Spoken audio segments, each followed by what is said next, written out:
Enviado ao Congresso Nacional na terça-feira, o projeto de lei de diretrizes orçamentárias de 2026 prevê um superávit primário de 38,2 bilhões de reais, acima da meta de superávit de 34,3 bilhões para o ano. O resultado, no entanto, apenas será alcançado após um ganho de 118 bilhões de reais em medidas arrecadatórias que ainda não foram apresentadas. Além da redução de 55 bilhões de reais em gastos com precatórios que não serão contabilizadas na meta após a autorização do Supremo Tribunal Federal. E para falar mais sobre esse assunto, nós conversamos agora com Paulo Bijos, ex-secretário do Orçamento Federal, que já está aqui comigo. Muito bom dia, Paulo, para você. Sempre bem-vindo aqui na nossa programação. Obrigado por ter aceito o convite aí num feriado para estar aqui com a gente, para falar de um assunto tão delicado e preocupante, né, Paulo? Bem-vindo. Muito bom dia, Débora. Bom dia a todos. É um prazer estar aqui com vocês. Paulo, vamos lá, né? A gente teve esse envio, né, do orçamento aí de 2026 escancarando fragilidades desse arcabouço fiscal brasileiro. Como que você avalia esse cenário? A gente pode dizer que a gente está diante de uma crise fiscal já em curso ou ainda temos margem de correção em medidas que deveriam ser mais drásticas para poder a gente não travar a máquina pública num futuro não muito distante? Sim, nós ainda temos margem de manobra. O caminho para o equilíbrio sustentável das contas públicas já vem sendo apontado há algum tempo por diversos especialistas. Existe um bom diagnóstico, muito sólido, sobre como alcançarmos um equilíbrio e evitarmos esse tipo de situação de estrangulamento das despesas discricionárias, como foi bastante noticiado nos últimos dias. As duas principais medidas que eu defendo tecnicamente, e aqui deixando bastante claro, isso não é nenhuma crítica a governo, é uma questão de Estado que vai ser encarada por qualquer governo no futuro próximo. Para que a gente possa preservar um volume mínimo de despesas discricionárias no orçamento, duas medidas principais contribuem para isso. Uma delas é a desindexação de algumas despesas públicas obrigatórias em relação ao valor do salário mínimo. Essa é a medida de maior impacto fiscal. E a segunda grande medida seria a desvinculação de despesas, sobretudo de pisos constitucionais, em relação ao comportamento da Receita Pública. Bom, o fato é que há uma grande preocupação nessa questão também da desvinculação, né? O senhor, inclusive, em entrevista com a gente, defendeu uma solução de longo prazo para essa desvinculação nesse momento de pisos constitucionais. Mas quais que seriam, Paulo, as consequências práticas de rever esses pisos de saúde, de educação, por exemplo, nesse momento? Qual que seria o caminho político para poder conseguir viabilizar isso? Perfeito, Débora. Essa é a questão principal, é explicar em que consiste na prática esse tipo de medida. Nenhuma delas, nem a desindexação, nem a desvinculação, se confunde com corte de gastos. Na realidade, elas promoveriam a desaceleração do ritmo de crescimento do gasto público, ou seja, nenhuma dessas medidas seria draconiana. Elas são gradualistas, elas são razoáveis. Então, no caso da desindexação, essa medida alcançaria 4 grandes despesas obrigatórias, que são os benefícios previdenciários do regime geral de previdência social, o BPC, benefício de prestação continuada, seguro-desemprego e abono salarial. Essas 4 despesas são integralmente ou parcialmente indexadas ao salário mínimo. Isso significa que essas despesas seriam cortadas ou reduzidas? Não. Elas continuariam crescendo, mas num ritmo mais moderado. No caso das desvinculações, é importante esclarecer que elas não acabariam com os pisos da saúde e educação. Eles seriam mantidos, inclusive individualmente. O piso da educação seria preservado, o piso da saúde também, mas eles igualmente cresceriam a taxas mais moderadas. E lembrando também que pisos são valores mínimos. Se houver a possibilidade, durante a confecção dos orçamentos anuais, de aportar recursos adicionais, isso seria também possível. Então não há nenhum grande prejuízo para a sociedade. Na realidade, há preservação de espaço discricionário para que não apenas essas áreas sejam contempladas pelo orçamento público, mas também as diversas outras áreas de despesas. Bom, o fato é que a gente tem esse orçamento e estão apontando para um esgotamento de espaço fiscal, né, Paulo? Mesmo com meta de resultado primário próximo a zero. Inclusive, ontem eu cheguei já a ouvir de umas 3 pessoas assim conversando comigo. Nossa, você viu essa questão do orçamento? Vai faltar dinheiro em 2027? O que está acontecendo? É a primeira coisa que as pessoas... Por que chegou a esse ponto? É uma das coisas... Eu ouvi isso 3 vezes ontem, Paulo, inclusive. Por que isso aconteceu? O Brasil chegou a um limite, Paulo, de modelo atual do financiamento de políticas públicas? É por isso que chegamos a esse ponto? Sim. Nossa elevada rigidez orçamentária inviabiliza a elaboração de orçamentos futuros. Nós, na consultoria de orçamento da Câmara dos Deputados, já havíamos antecipado esse problema em um estudo que eu publiquei em coautoria com o consultor Deison Almeida, de fevereiro deste ano, apontando que realmente o espaço discricionário vai sendo esmagado rapidamente nos próximos anos. E por que chegamos a essa situação?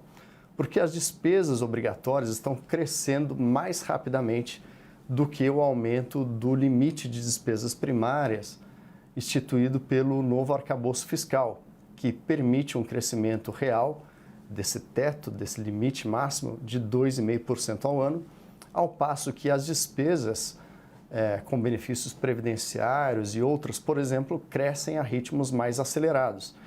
E o fator subjacente, talvez mais importante, que explique isso, seja o rápido envelhecimento populacional brasileiro, o fator demográfico.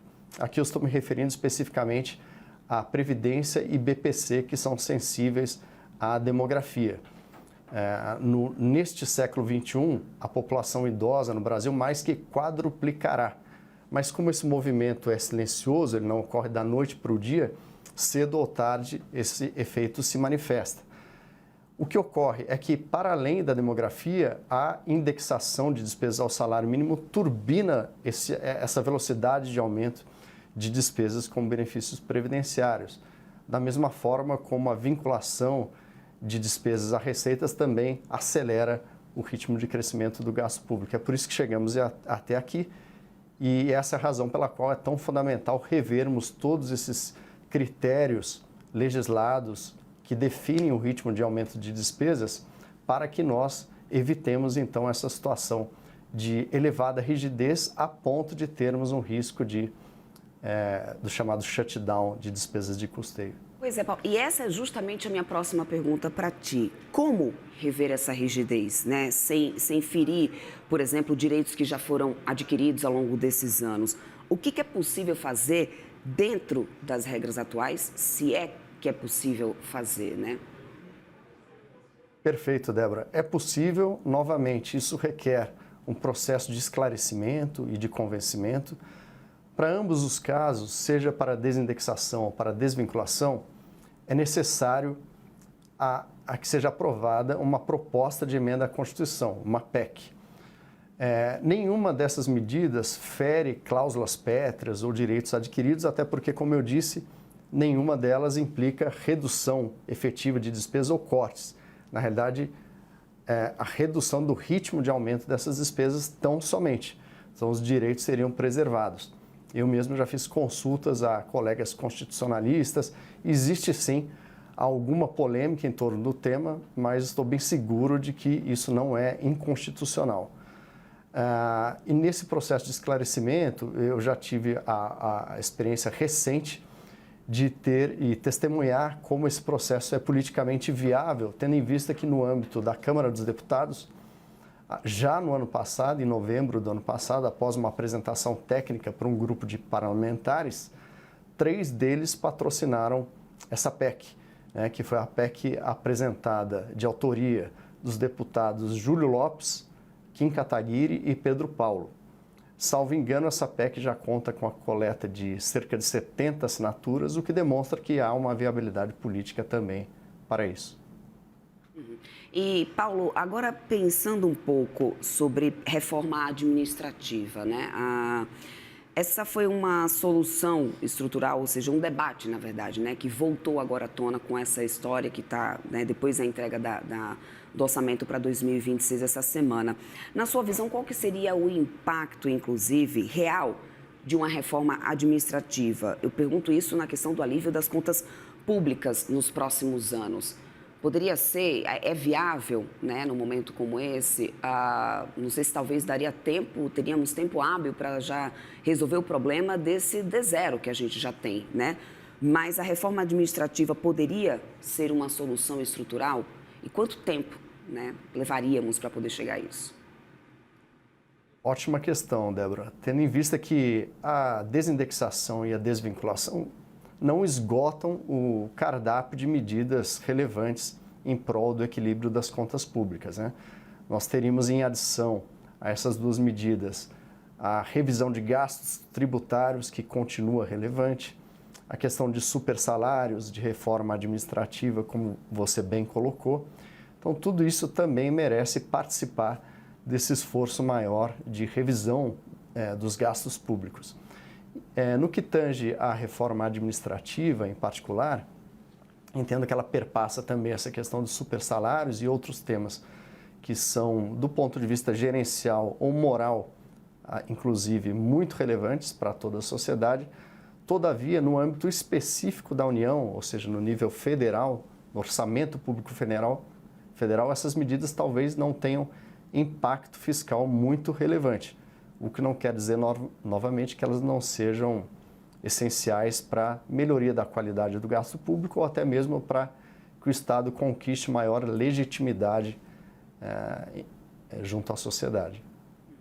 Agora, pensando um pouco também nessa questão da viabilidade de cortar emendas e precatórios, né? Esse tem sido um dos problemas, aliás, essa questão das emendas já fez com que a gente tivesse um atraso, até mesmo na aprovação do orçamento do ano passado. A gente teve o ministro da Fazenda, Fernando Haddad, criticando, inclusive, essa semana, o peso das emendas parlamentares e também o represamento dos precatórios. O senhor vê viabilidade política nesse momento e técnica para poder conseguir conter um pouco desses dois fatores sem romper a relação com o Congresso ou gerar mais insegurança jurídica?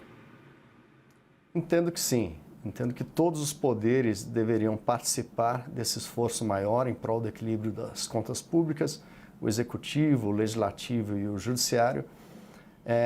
O Judiciário tem tido uma atuação em relação aos precatórios, que permitiu essa licença para o pagamento integral dessa rubrica orçamentária até 2026, com uma parcela fora das regras fiscais, mas isso tem que ser equacionado, naturalmente. Então, acredito que todos os poderes se reunirão para buscar uma solução em torno disso, para isso até 2027, ou idealmente o quanto antes. E a questão aqui, no que se refere a precatórios, não diz respeito apenas se elas ficarão integralmente dentro ou fora das regras fiscais, mas sim o que será feito para controlar a trajetória de crescimento dessas despesas. E para isso é muito importante conhecer a causa raiz de cada precatório gerado, ou pelo menos dos principais deles. Eu destaco aqui que foi criado um Conselho de Avaliação de Riscos Fiscais Judiciais, coordenado pela AGU, que já poderia trazer subsídios, então, para o controle dessa despesa nos próximos anos. Em relação às emendas ao orçamento, também já houve, inclusive, um disciplinamento maior dessas despesas em legislação recente, mas é possível ir além. Eu mesmo, tecnicamente, sempre como subsídio apenas ao processo político decisório, defendo duas grandes medidas que dialogam também com a ideia de maior qualidade do gasto público. Na minha visão, o fortalecimento das comissões temáticas, visto que elas atendem a dois quesitos muito importantes, são instâncias colegiadas, em oposição a decisões fragmentadas, pulverizadas e individuais. Então, por exemplo, as emendas à educação poderiam ser formuladas pelas comissões de educação da Câmara e do Senado. E um segundo requisito é que são especializados. Então, é um colegiado especializado. Mais um ponto em relação às emendas, e que foi inclusive contemplado pelaquela PEC de autoria dos deputados Júlio Lopes, Pedro Paulo e Kim Kataguiri, que eu já mencionei, é a mudança no sistema de incentivos em relação às emendas. Hoje, no passado recente, elas eram vinculadas à receita corrente líquida e agora ao ritmo de crescimento do novo arcabouço, muito embora haja ainda discussão no âmbito do STF, né, em relação aos critérios de crescimento das emendas. Mais uma das nossas propostas, que foi contemplada, né, na citada PEC, é que no lugar delas terem um espaço garantido em razão da receita ou do ritmo de crescimento do arcabouço, é que elas passem a representar um percentual das despesas discricionárias. Qual a consequência prática disso? É que se altera substantivamente o sistema de incentivos. Se as despesas com emendas, se o espaço para emendas for uma função direta do tamanho das despesas discricionárias, havendo achatamento de despesas discricionárias, o que ocorre? Diminui-se o espaço para emendas. Então, o Congresso teria maior interesse em controlar o tamanho ou a evolução das despesas obrigatórias para preservar discricionárias e, consequentemente, preservar também as suas emendas. Perfeito. Eu quero muito agradecer sua participação aqui conosco. Conversamos com Paulo Bijos, secretário do Orçamento Federal. Paulo, muito obrigada. Bom dia para você. Bom restinho de feriado. Até uma próxima. Grande abraço. Obrigado.